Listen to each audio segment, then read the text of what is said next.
Hello and welcome back to ParanormalNL Podcast, located in Newfoundland and Labrador, Canada. That's PNL Podcast for short. I'm your host and founder, JV-Noseworthy. Thank you for tuning in to UPRN, United Public Radio Network, 107.7 FM in New Orleans and 105.3 FM on that Gulf. For tonight's Psychic Medium special on UPRN segment number 25, I've got two psychic medium guests from the Pacific Northwest and Ohio, USA tonight, waiting backstage, who I'll bring on shortly. So grab your looking glass and your favorite beverage and get comfy. ParanormalNL Podcast is sponsored by the BOG team. It's a boots on the ground BOG team doing local historical paranormal investigations in Newfoundland and Labrador, Canada. PNL Podcast believes in supporting international paranormal networking and highlighting global paranormal people, places, and things. If you'd like to be a guest on my show or have a historical or heritage building you'd like investigated in Newfoundland, contact paranormal.nl.podcast@gmail.com and follow the PNL Podcast and BOG team on their link tree. Now let's get on with the show. I'm going to pull up on stage. I've got Holly Jordan here from the Pacific Northwest. And I've got Dave. Now, he says Wells here, but he also goes by Adomus, right? Adomus? Uh-huh. David Adomus. I'm going to let you start first, Dave. Do you want to introduce yourself and tell us a little bit about you? And then we'll go over to Holly. Okay, well, I'm a psychic medium, and I'm a paranormal investigator from Cincinnati, Ohio. I've been doing this for probably 50 years now, and I really like what I do. You want to explain the Adomus versus Wells? Well, okay. David Adomus is my nom de plume. It's my I guess you could say maybe that's my stage name, but it's like we picked it because David Adomus, like Nostradamus. Ah, there you go. There you go. Now, Holly, do you want to talk a little bit about yourself? Sure. I'm in Washington State, USA, and I am a psychic medium. And I just met Dave recently and interviewed him on my podcast, Holly's Pandorium. And it's really fun for me as a heritage psychic. I mean, I'm from a family of psychics like Dave is, and it's fun to talk to people that live the psychic medium life, because we're not everywhere.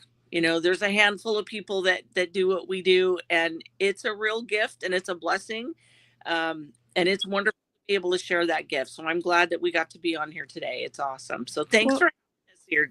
Yeah, I should say to Holly, welcome back, because you were on for the UPRN folks who are new to the ParanormalNL podcast show. In season 2, episode 56, I had Holly Jordan on before with Holly's Pandorium. So who wants to talk a little bit about the different modalities that you do? You want to start? Dave? We'll go back and forth. Well, sure. Like I said, I do past, present, and future readings. I'm also a medium, but I like to do, I'm a bricklayer by day, but I'm a psychic medium by night. So I like to do a lot of investigations. We try to go somewhere, me and the wife, every other weekend during the summer. Dave, and, I have to ask, how did you get from bricklaying to what you're doing? Okay, well, I've always been like this, okay? My mother was a witch, okay? And my father was an engineer.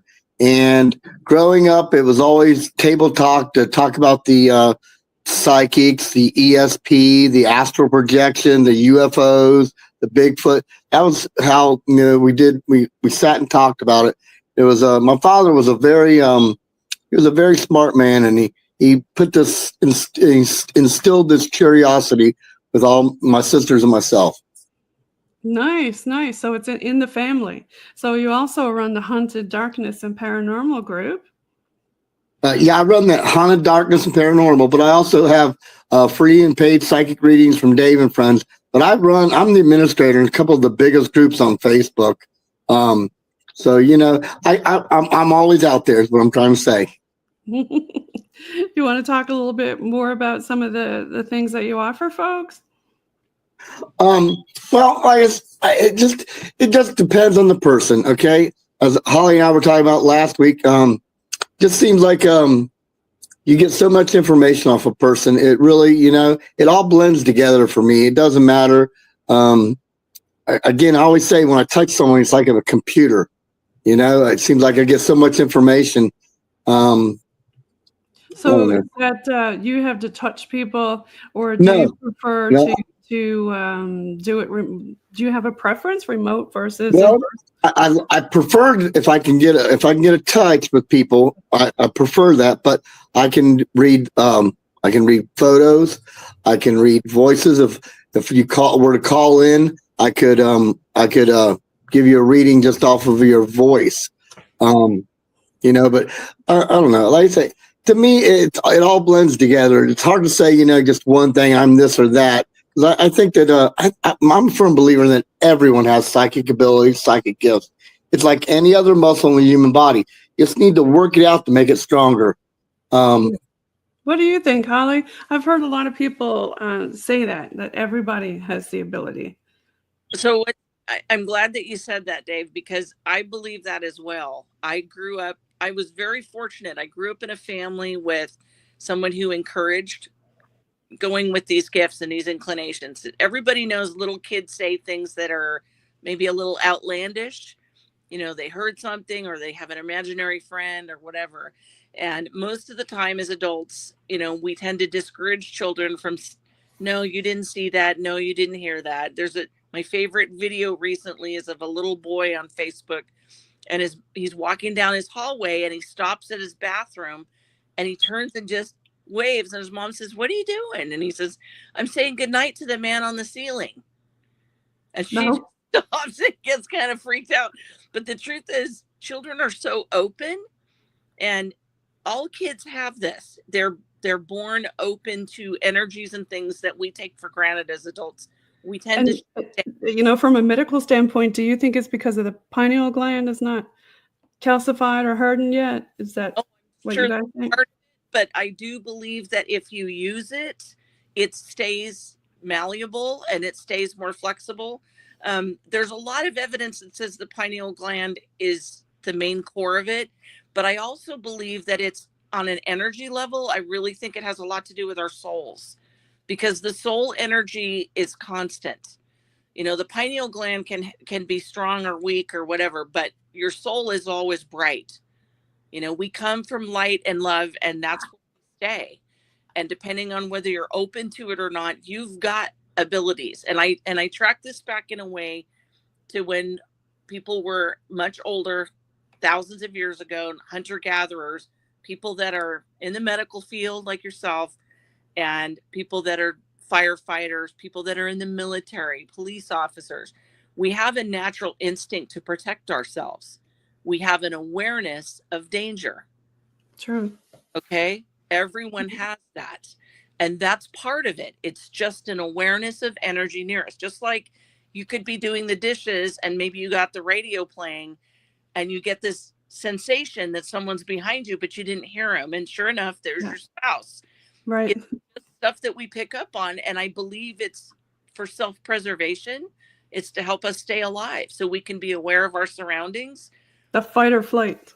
Yes, exactly. But it's more than that, because you're feeling it. Right? Yeah. I tend to be more of a sensor, like a feeler type of person. Before I got into this, I guess paranormal stuff, I'm there's Scully and Mulder, right? So I'm kind of a mixture of both. I can say I want to believe I had the poster and all that, but I'm also the Scully. But I was more of a Scully, but now I'm kind of more leaning towards Mulder. It's okay though, because honestly, I think most people have a healthy curiosity about it. They think it's all hokum maybe, but they're curious about maybe what if. And until you really have an experience. Exactly. Yes. There you go. Yeah. All right. Let me tell you a story. Okay. My grandparents, my great grandparents, they came from the Basque region between Spain and France in the mountains. Right. Okay. My grandmother would tell us that my grandfather would go off hunting. Okay. And my grandmother, my great grandmother, she would know what food to prepare, because she would know what animal he had killed or trapped or whatever. He had hunted, and she knew this. And my grandma always said they had a psychic bond between the two of them. That's wow. awesome. Interesting. Dave? Now, you had a lot in your family while you were growing up. Do you guys think that, if you're around it more and it's more accepted in your families and it's kind of easier to embrace and everything? Because I know a lot of families, there are folks who are in the family, tend not to believe it until they do have an experience. I absolutely believe that belief has a lot to do with it. Yeah. Okay, I know there's people that don't believe and then they're shown the proof, but usually you have to really have that belief in the beginning, in my opinion, to not only accept it but to revel in it. Like I say, if you want to be a good football player, you've got to get out there and run and do all this. Same thing with this. If you feel like you can do this, then the confidence just carries you through. Yeah. Yeah, but agreed. I love it when people are curious, and like David shared about with me before, he does these events annually, or is it like biannually? You do those fairs that you go to, Dave? I do about 6 or 8 a year, and I've got one coming up next month. I was going to wait till later, but here in Cincinnati we have the Body, Mind, and Spirit, and they have them out there in Washington also. Yes. But the one we have here in Cincinnati is the largest. It's the biggest psychic festival in the world, and I'll be doing it this year. I do a seminar where I usually have standard room only, and I read everybody in the room. Last year I had 158 people in the room. I read everyone in there, and so these are my favorite things to do. I love festivals; they're the greatest thing ever. That's awesome. That sounds fun. Yeah. So, are there any other events that you have coming up? Either one of y'all? Yeah, I actually have a few coming up. I have these moon bazaars that I attend, and I do this for my podcast and for my husband's band because he plays music, but I'm expanding into some other ventures because most of my readings are done 1-to-1. And that's just because I started doing public readings during COVID. I've always done personal readings with friends and family, and, occasionally meeting someone at the grocery store and I just feel like I got to talk to him kind of situation. But I have never done a gallery situation like Dave has. But my experiences have been throughout my entire life. So my exposure has been, I read pictures. I was telling Dave, I've had people ship me things. Like I read a sock once and interesting. Okay. And, I pick up vibrations from, like Dave said, from voices. Someone can talk to me on the phone and I pick up stuff. It's just whatever, as long as someone agrees, because that's my number one thing is they have to want a reading. Otherwise I stay away. That's one of the things I learned growing up is how to turn it down or turn it off, because I don't want to read people without their permission. So for anyone listening to this, psychics that really love what they're able to do, they're not invading your space ever. They're not going to hear your deepest, darkest secret. They're not going to hear the thing you're most embarrassed about. They're going to hear things that your spirit guides want us to know to help you progress your life and live your best life. We're going to hear stuff that's useful to you and things that'll help you move forward. So we're not anybody to be afraid of. We're not like crazy scientists where we're going to pick apart your brain and judge you. That's not what we do. We're all about love, and we're all about helping people to figure things out if they have questions or just to give people closure. I'm sure Dave can attest to this. There's plenty of times when I encounter people and they're amazed that they might get to talk to their mom one more time, or they might get to talk to their child that passed away. That's a huge gift. That's a huge, huge blessing to me to be able to do that and let someone ask a question or let the loved one from beyond say, I am okay. I feel okay. I'm happy.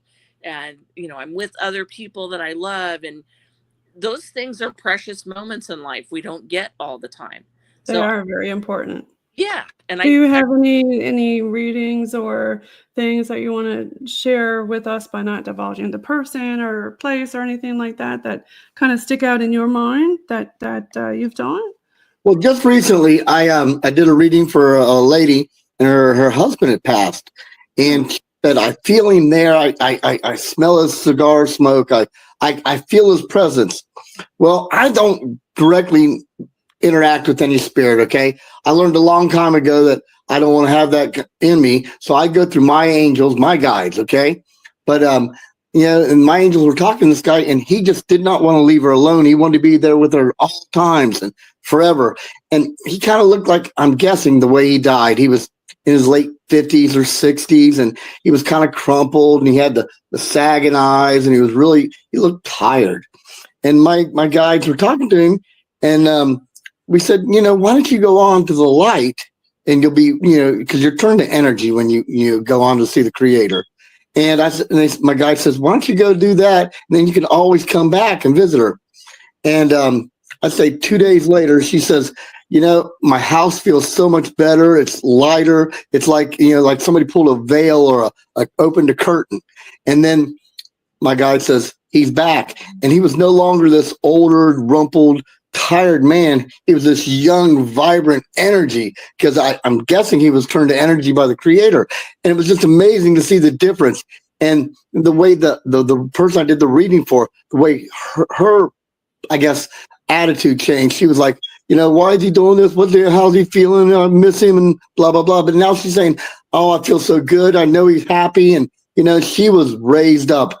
And like we were talking earlier, Holly, about, I feel that we're here to give a little guidance, sometimes some insight, and definitely some closure. Yeah. Yeah, I think a lot of people are looking for that out there. And some people don't even know it, right? You can sense it. Like you said, sometimes you got to like approach somebody because you feel the need to tell them something, or your spirit guide is drawing you to them. Yeah. So one of the stories I was just thinking of that was really, really interesting to me, because it was such a good love story. This younger lady had been engaged to be married, and in the same year she lost her dog that she'd had from childhood to a son, and her fiance died in a car crash. And she contacted me because she said she had felt that he kept sleeping next to her for the longest time, and then he disappeared. And she said, where did he go? And so I was able to connect with him, and he was so awesome, Jen. He was like, I knew she needed to move on. And he said, I didn't want to leave her. So I watch her and I check on her, but I'm keeping my distance because she's not moving forward.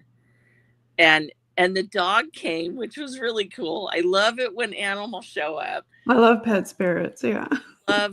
So I actually do seances every week, and I've had some of the jolliest times with spirits that come back, and spirits that have lingered sometimes for different reasons. Sometimes, like Dave and I talked, well, they get lost in a hospital, they die suddenly and just kind of lose track of where they're at. I had a couple of displaced ghosts that were best friends in life, two ladies. And one of them was terminally ill when she died, and the other one was out of town and died in a sudden accident. And so they took several years trying to find each other after they died. They hung out with their families and dealt with the letting go of them passing. And then, where's my best friend? And they finally found each other, and they hung out for the longest time just to kind of connect. And I mean, there's all kinds of stories like that. They're beautiful. Nice. I just love it. Do you ever run across scary stories? Oh, sure. Well, hey, let me tell you the one story about, I live in a haunted house, an 1860 house here in Cincinnati. It was part of the Underground Railroad. We've got tunnels that go all the way out to the river from here. It's got 4 floors. My aunt used to live with us, but she passed on, and then she's still here. But back in December, like I was saying in the beginning of the podcast, we lost our 14-and-a-half-year-old American Bulldog, right? Sorry. And so I get this puppy last night late, like 11 o'clock at night. The lady got here with him. But right after, and all night long, we heard what Kitty used to run back and forth on the upstairs. We heard the back and forth on the upstairs. And it was like, I said, well, I guess that's Miss Kitty saying that she's happy that we're happy, you know? Do you have your puppy there with you now in the room?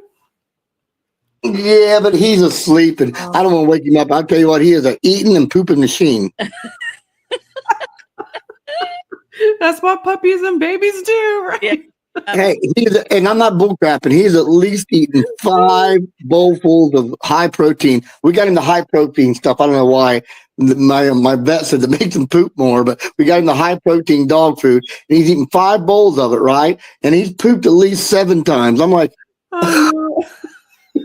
but we're real excited because we really wanted another dog because we had Miss Kitty for 14 and a half years, and she was one of the oldest American bulldogs ever.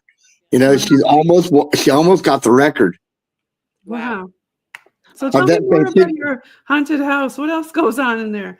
Oh, well, let me think. All right. Well, when I first bought the house, it was on the market for $200,000. I offered them $100,000, and they took it. And I'm like, wow. So as soon as I signed the paperwork, the house is appraised at $215,000. So I made money, and I'm like, wow.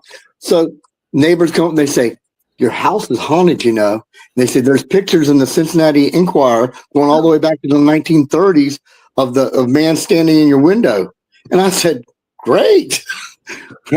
But the first time when I was here, I'm sleeping on the floor, not a scrap of furniture anywhere. Now it's filled to the rims, but I'm downstairs. There's nothing down there either.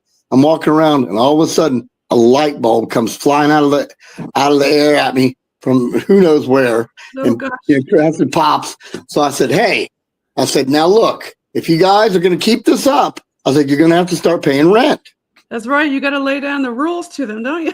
Yeah, I haven't had a problem at all from them at all. There you go. Yeah. I mean, what do you think, Holly? You really got to lay down them rules for the ghosts, don't you? So I have a good story about when my husband and I moved into this house. It's a little teeny house. It's over 50 years old. It's not as old as Dave's by a long shot, but we're right by a small lake and mountains in Washington. And our first night, now for me, this is one of the fun things that a psychic medium gets to do. And I know Dave will appreciate this story. So we moved into this house, and I'm just waiting. I'm waiting, and I'm waiting, and I'm listening for voices, and I'm waiting. And finally, I hear these 2 different distinct male voices, and one of them says, oh, thank God there's a dude here. And I started laughing, and I waited, and I kind of turned my head away, and then I waited for them to continue talking. And the other one says, if I see one more Hallmark movie, I'm going to start screaming. So in the neighborhood that we're in, it's 55 and older, and there's a lot of ladies that live by themselves. And these guys travel between the houses and watch TV. Just, died in the neighborhood, and they're just hanging out. Well, I couldn't stop laughing after the Hallmark comment, and they both turned and looked at me and said, can you see us? Can you hear us? And I went, yeah, I'm a medium. And they went, oh my God. So that night we get our bed set up. We're exhausted. We've just been moving, and I'm laying down, and all of a sudden I hear what sounds like from a coffee shop or a library where, people are, this whisper. And I look, and at the edge of my bedroom is this wall of ghosts. They are everywhere. And I had to get up and say, okay, guys, y'all, this is the rule. Girls got to sleep. You can come here and visit, but when I hit this door, you're out. You can't wake me up unless it's an actual physical emergency. I have a body. I got to rest. Thing that people don't realize is mediums don't get a day off. We're on 24/7 unless we set boundaries. We have to, because they don't sleep. They don't think about us needing rest. They're just so excited to have somebody to talk to. I mean, I've done seances where the ghosts are like surprised that you can hear and communicate with them, and then it seems like they try to hitch a ride. But then you talked about the rules. You got to put the rules down. Like, no, you can't follow me home. You have to stay here. And, Absolutely. But have you had any hitchhikers come to you? I always cleanse myself before I do any investigations, before I do any seances. But I always meditate before I do any readings. And I always carry black tourmaline in my left pocket. Sometimes if it's a bad place, I'll take some holy water with me. But mostly I practice shielding. I was talking about earlier with my wife about this. I'm a big fan of grounding, getting out in nature, letting nature give you strength and energy. And if you can't hug a tree, now, I'm a hippie, so hugging trees never been a problem for me. But another thing is I'm a big fan of meditation. I've been meditating since I was 6 years old. My mom died when I was 6. So I've been, yeah, it made me who I am. I've had a lot of, people leave, but it was their time. But I'm a big fan of meditation. Just meditation, it'll give you focus, it'll give you clarity. And the third thing, and the most important thing that I tell anybody starting out being a psychic or even paranormal investigators is shielding. I imagine I have a force field around my entire body, like there's a brick wall between me and the world. It protects me from, I guess, spiritual problems. It protects me from physical problems, mental problems. And the more energy you put in this shield, this chainmail, the more powerful it is. My aunt used to call it the egg of white light. And you would imagine that there was an egg of white light that was protecting her against anything negative. And then when we go out, she would expand the egg of white light around the car. When we took a plane, she would expand the egg of white light around the plane, protecting everybody in there. I don't know how much that worked, but I'll tell you what, we never had any problems. Yeah, I have an aunt, and she always talks about bubbling up and using like rainbows and stuff like that. And I guess I try to use rainbows and think about things like that. What do you do, Holly? Actually, the egg of light is something that I even used in my hypnotherapy business, just to help people to shield themselves with positive energy, to help dealing with negative thoughts. It's powerful, and it doesn't really matter to me what your spiritual ideology is. It's a positive intention, and once you set the positive intention, that's what it is. As you believe, that's how the world follows. So if you believe that you are protected, you are. Plain and simple. It's not anything fancy. It's not magic. It's real. And the fact that it works so well, I can testify on personal account. It works. It absolutely works. And you can't, like Dave said, there can be no exception. You got to do it every day. It's just something that you do. And especially before you do any work, I've noticed that, if you don't do it every day, there's a difference. Absolutely. And even, like our friend Al Santoriga says, he blesses all of his equipment. Oh, I love Al. I'm going to give a shout out to Al. But he said to me something about that when I was starting my investigations that I was doing. And even if I do remote things for people, if I do remote readings for investigations, everything gets covered. Everything is protected. Every piece of equipment, every person, the whole place. I do all of it because there's negative energy everywhere, just like there's negative people everywhere. And you can imagine when they recycle and become a spirit without a body, they're not any nicer necessarily. And there are negative energies that we got to be mindful of. You don't want attachments. And you don't have to be there also, right, Dave? You can do it remotely to kind of put a shield and a bubble up to the place. I personally believe in being there in person. I've seen people try and cleanse houses from a distance. I guess some people really can, but to be honest with me, I think I like to have the personal touch on it. You know what I mean? Where you can physically feel it and see it, and like I say, it's like a veil being lifted when you because I've helped out a lot of spirits go to the other side, and so I don't know. That's one of the things that really it validates us and gives you a little bit of smile in your life. Absolutely. But you were asking us about scary stories before, Jen, and I would say there's always scary stories. There's always things that can be a bit unsettling, and I don't recommend that everybody try working in the paranormal unless you're prepared that there's going to be things that you're not ready for. I don't jump like I used to when I was a kid. I've seen a lot of things. There was a time when I was very, very young and I was asleep in my bed and I kept having these nightmares and they were horrible and they scared the daylights out of me. Aww. Spirit guides took me out of my body and put me above my house and let me look down at my body sleeping. And all these spooky looking things were floating around me while I was sleeping. No. They can't touch you, can't harm you, we'll make them go away. And I was like, okay. And so it was scary to come out of my body, first of all, for the first time that I remember. And yet it was so real to see something I thought was in my mind that I couldn't seem to get rid of that was actually outside me, affecting me. Yeah, we set up a trail cam in our house because we thought, okay, we got some hitchhikers or something on the go here, right? Because there's some weird stuff going on. So, yeah, sure enough, on the trail cam, there was like Orb Central. It was like Grand Central Station. I was like, wow, my gosh. Yeah. We did a few things, but like you said earlier, if you don't do it every day, I noticed some weird things happen, right? Yeah. It's just life. I mean, it doesn't stop. What people forget is that energy never dies. It never dies. So it just goes into one other form or another. Right, transferred into a different type of energy.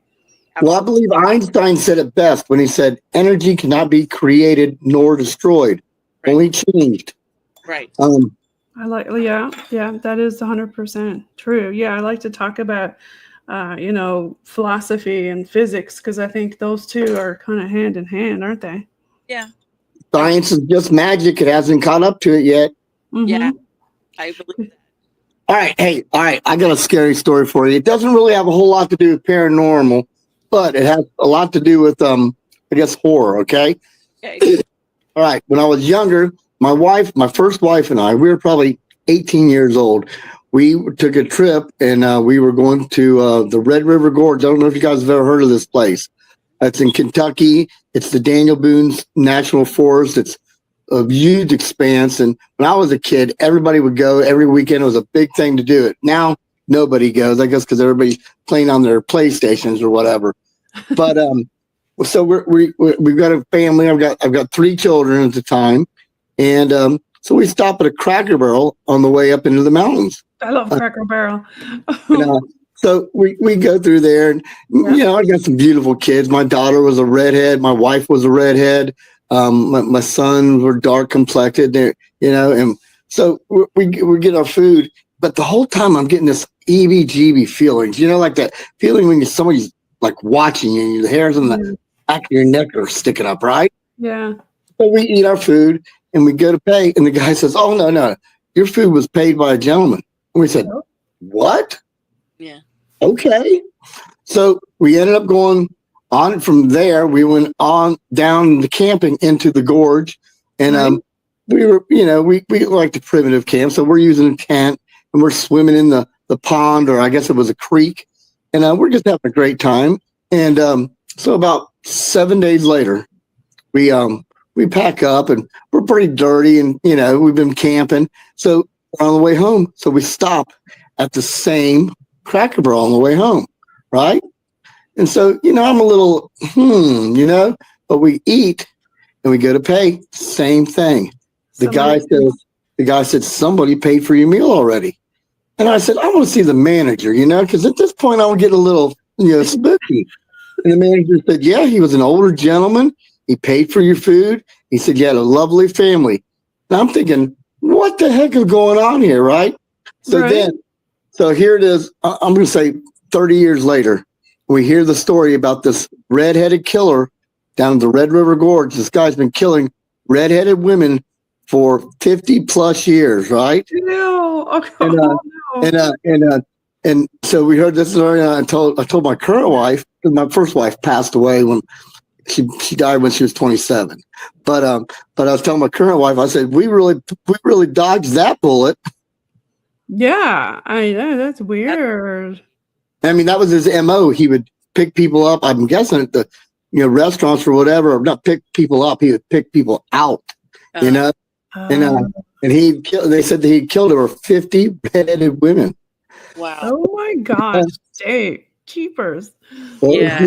I mean, I'm and being a psychic, but see, when I was younger, I tried to ignore it, like we were talking earlier. We've got a visitor behind you. Who's that? Kitty cat. Oh, that's one of my kitty cats. That's Oscar. He's a Maine Coon. Hi, Oscar. You should see my daddy Maine Coon. He's 22 pounds. He's giant. But much on the cats. My wife was one of these cats, but I'm so happy with my doggy. If I can get this doggy to wake up, though, you guys are gonna love her, love him. But going back to the psychic thing, though. But I always I've always been like this, I've always had feelings, and I've been doing this stuff since I was little. I mean, I've been doing professionally since I was probably 6 years old, and and at that time I was trying to live my life, have a family, and I kept getting them feelings, and so I'm telling everybody out there, when you listen to the little voice in your head, listen to that little poke in your side. That's your angels, your guides. They're trying to tell you something. Pay attention. Okay. Yeah, that's some good advice for everybody. What do you think, Holly? Absolutely. I think that everybody's got a still small voice, and it usually sounds like you. Sometimes you'll hear it in your left ear. That's one of the clues that it might be your spirit guides actually talking to you. And chances are, if you practice listening and practice meditation, which I highly recommend, and I totally agree with you, Dave, it helps. I have my pain levels actually go down. I've been in a couple car wrecks, and I actually have it less of pain when I meditate every day. It helps. Huge Yeah. difference. If I skip a day, I can feel it. It just doesn't feel as good. Yeah, But you got to get into your routine. So are there, you said you do, Holly, we were talking off air before we went on, that you do some other different things besides readings. yeah. Well, I do the seances and I do investigations, but I also do hypnosis. And being a psychic, that has been incredibly helpful. I help people basically remotely. I don't have an office. I do everything on the phone, just like my readings or, things like that. And it's wonderful. I actually help people with whatever they want to change or whatever they need help with. I started during COVID because as a psychic, I could feel it. I mean, the energy was different, and I'm sure everybody can attest to that in one degree or another. There was so much anxiety, and people weren't sleeping. They were worried about how they were going to feed their families, missing work, and so much anxiety. It's like we feel that. If you're empathic at all, you can feel when there's pressure in the neighborhood. It comes out. You just feel it. And I think that's why we are the way we are, because we need a still small voice and a calm reassurance that things are going to be okay. We need that. We need that support. And I think that's why some of us, like me and Dave and lots of others, we have the boldness to be able to talk to strangers about their personal lives.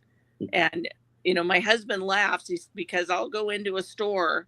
Now imagine going grocery shopping and some stranger walks up to you and they dump their guts. It's word vomit. They just tell you every their life that you never would have wanted to ask about. And then they cry and you give them a word from spirit and they hug you and you guys go back to your shopping. That happens to me all the time. And I'm sure Dave encounters that too. I'm sure, Do you guys find yourself drained a lot? Like, do you have to recharge your batteries? I'm pretty fortunate. I don't have too much of a problem with that because it actually gives me energy. I get like after you do a seance or something, do either one of you find that your energy is drained because they were using your energy? I find when I do singles, when I do just single readings, it seems to drain me. But when I do crowds or I'm around a crowd, it really perks me up. It's like I it's not that I'm like an energy vampire, but it's more like I kind of share with the energy of all the crowd. I love it. I love crowds. I love going to concerts. I love all that. My wife hates being in all the people. I love it. It's just makes me feel better. It kind of gives me that little boost. Yeah. Nice. Yeah, but that's true. There are some times when you do a reading, if I do one that's especially long and involved with one person, sometimes it gets a little draining, but it's worth it because you're doing something really special. Now, I haven't heard either one of you talk about cards. Do you use cards also or any other items? I use all tools. Matter of fact, I have 85 decks of Oracle and Tarot cards that I use. Oh, wow. That's a lot. Yeah. I actually use a crystal ball and I do use cards. But yeah, it's kind of amazing. It's just being able to read somebody is an incredible gift to be able to use. And I love it when people say, I've never had a reading. I've always wanted one. I get messages on my Facebook account. or someone said they talked to you and I haven't talked to a psychic in a long time or whatever. And my favorite thing is I tell everybody, don't tell me anything. Don't say anything. Don't offer me. If I ask you a question, give me a yes or no answer, because I know what they don't know me from Adam. So now, what do you say to the naysayers out there who are going to say, oh, she looked or he looked this up on Facebook and yada, yada, yada. What do you say to the naysayers? I don't worry about it, Jen, honestly, because the spirits tell me stuff that there's no way it could be found on the internet. And I've heard way too many times, Holly, you were spot on. You were spot on. You got that exactly right. Or, it might be. And see, when I do, like Dave does future readings and past readings, as do I. And so I pick up on stuff that happened a long time ago.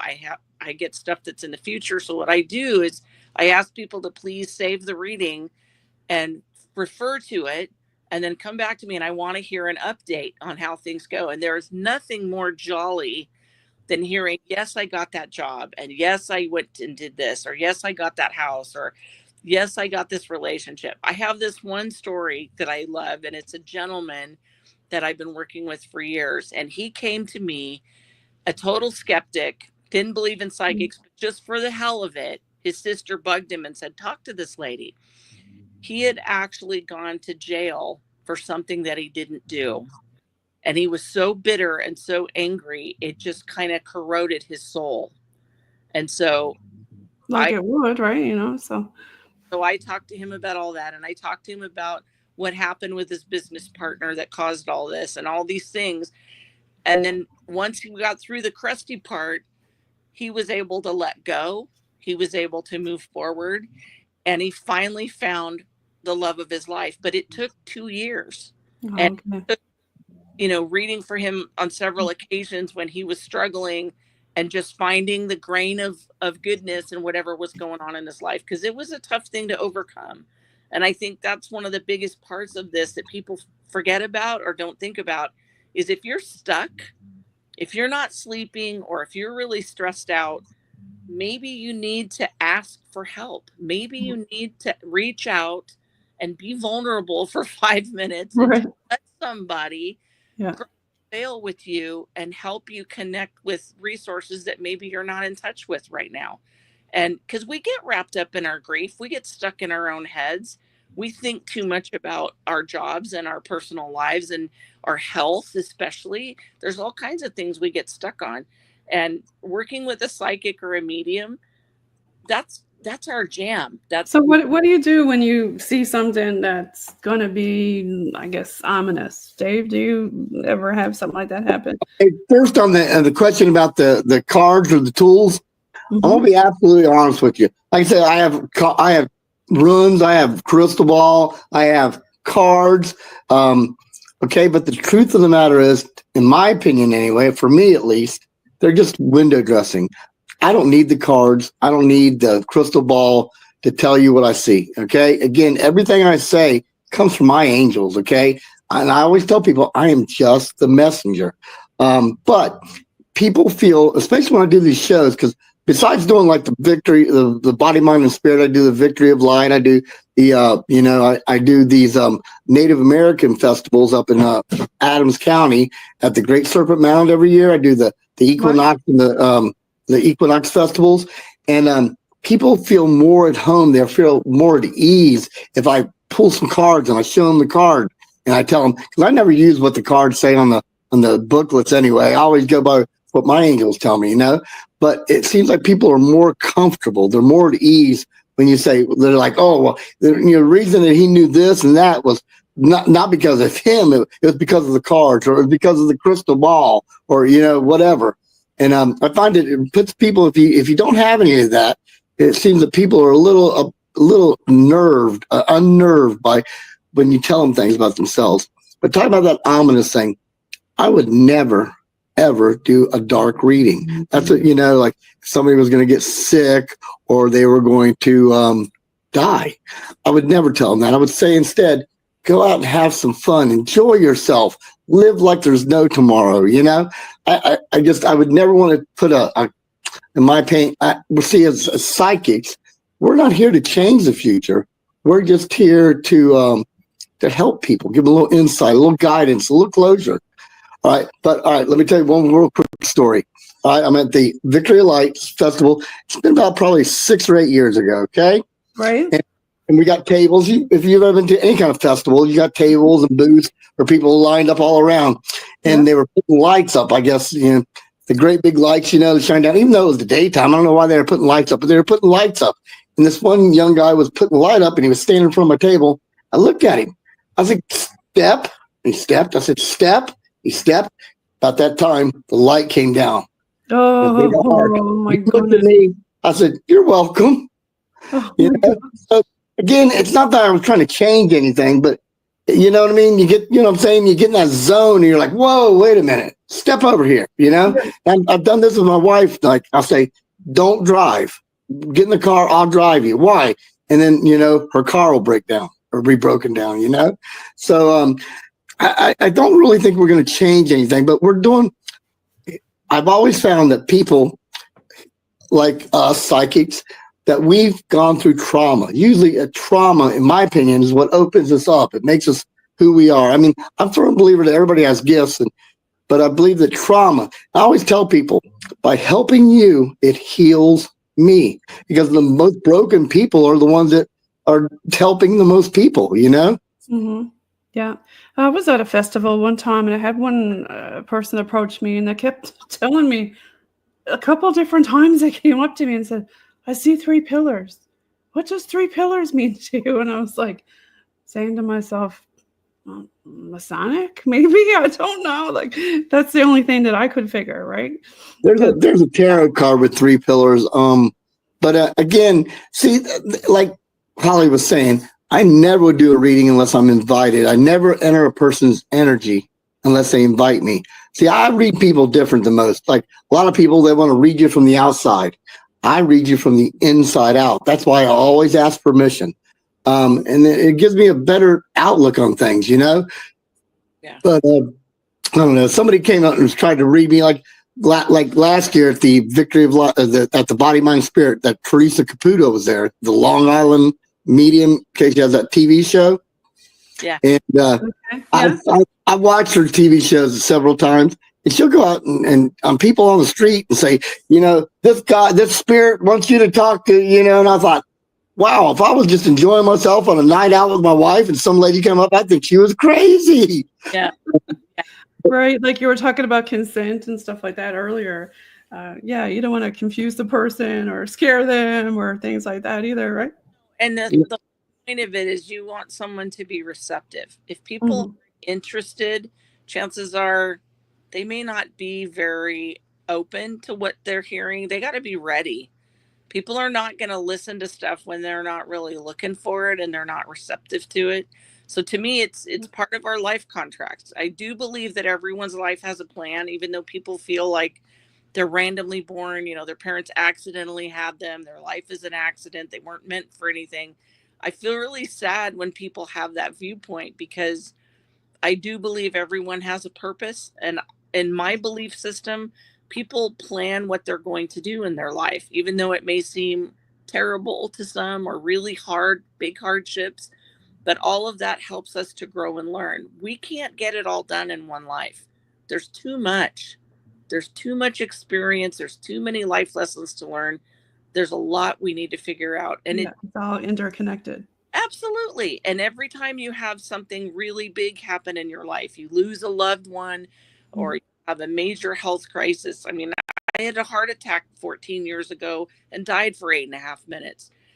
Wow. My stuff changed and got a lot more powerful after that. I mean, I'd had it my whole life.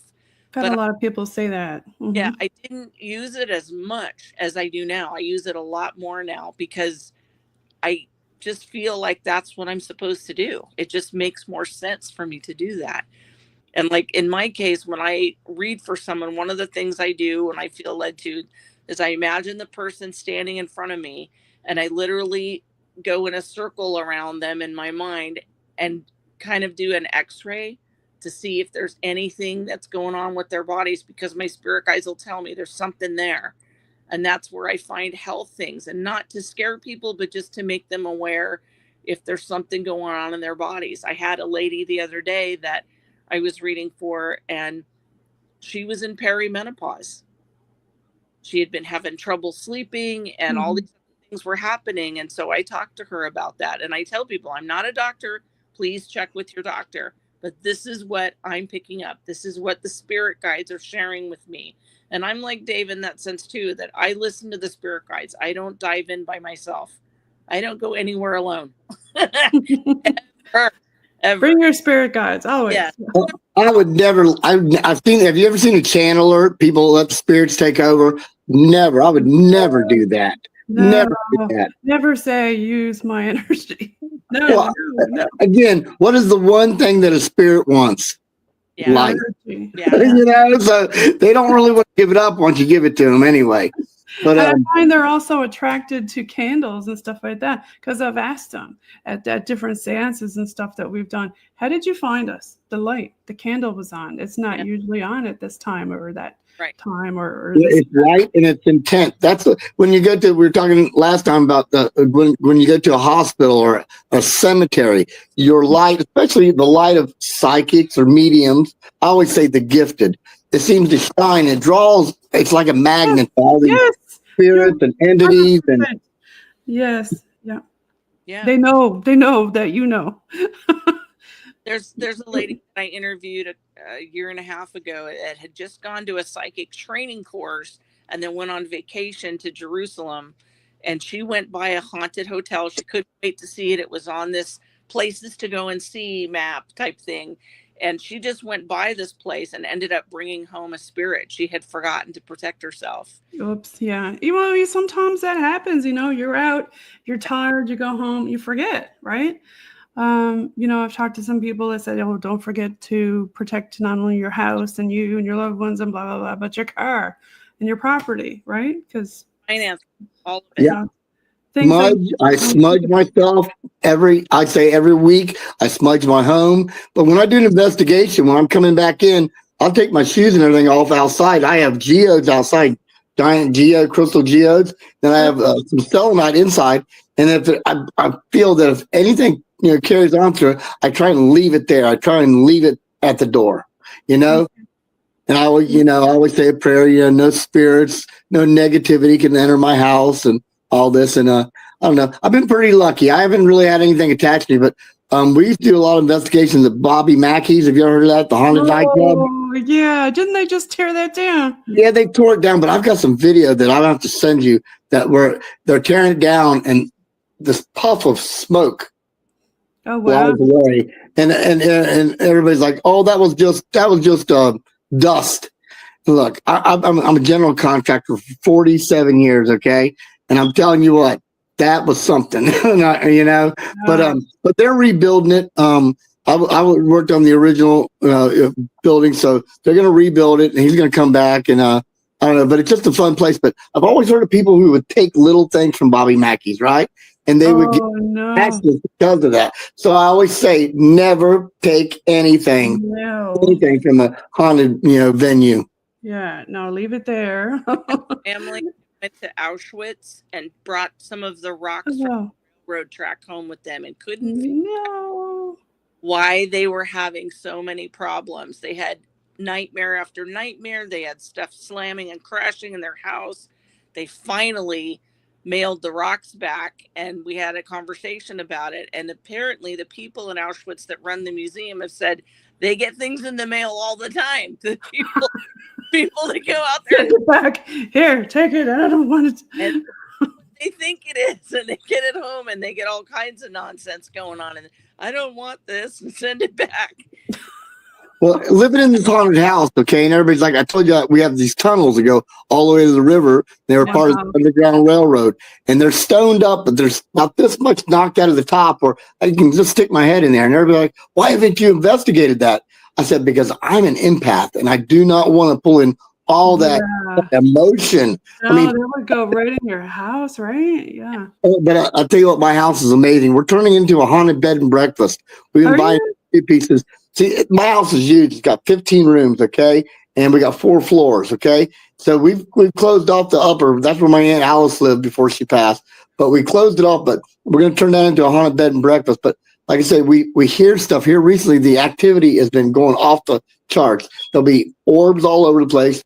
The lights will turn on and off in the bathroom. The sink will turn on and off, and we hear footsteps upstairs. There's no way nobody's getting up in there. I mean, I've got an inch plywood, screwed in with 4-inch screws, so there's nobody getting in and out of there. But I mean, it's just it's been really ramping up. I've noticed here recently. Wow. So that's our dream, is to turn into a haunted bed and breakfast. We've been buying a lot of period pieces. Like we just bought a portrait from like 1860, and we're going to put it up on the wall. It's I guess gentleman, but we're trying to get the theme going. I've got a first edition of Dracula that I'm going to put on the wall. Oh, nice. And, we got a couple all kinds of stuff. Yeah, well, we got a couple of hurricane lamps, and so we got an antique bed. So we've been trying to get it together so we can turn this into a haunted bed and breakfast. I think it'd be a lot of fun. Yeah, sounds fun. So we're getting close to that time. Do you all want to give a shout out to your fans? Yeah, absolutely. I want to thank everybody for listening and following with Jen's page and with our pages. We appreciate all of the energy and connection.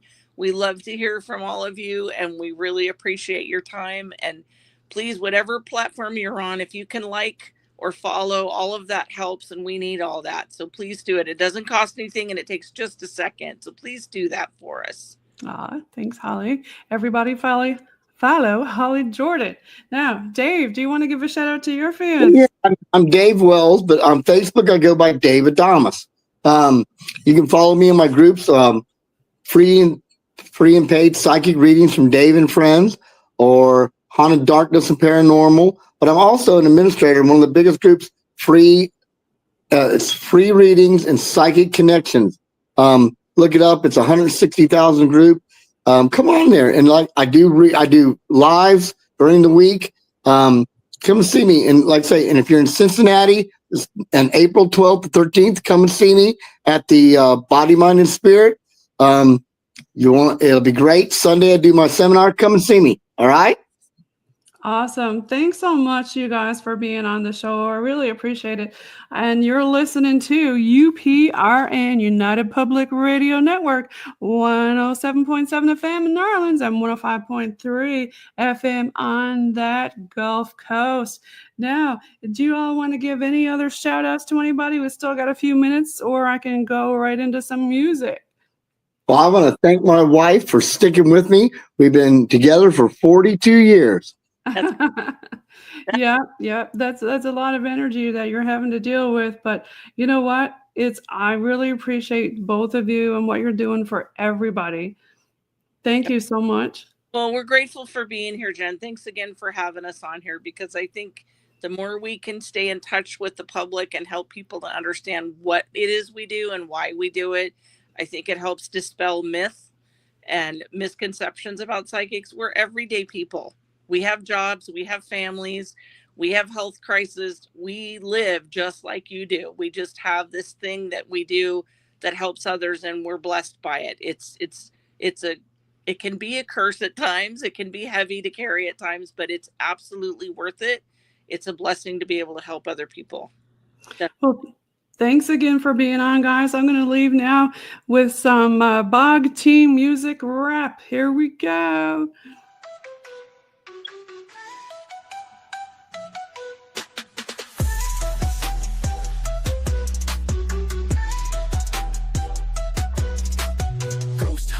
In the fog, Newfoundland nights, dark streets whispering under eerie lights, boots thumping, soft shadows creep real tight, team on the ground, ready for the fright. Boots on the ground, ghosts in the mist, paranormal pros, we don't ever miss. From the haunted cliffs to the old ship's twist, specters in our wake, we make a list. Echoes in the halls, cold breath of the past, spectrum.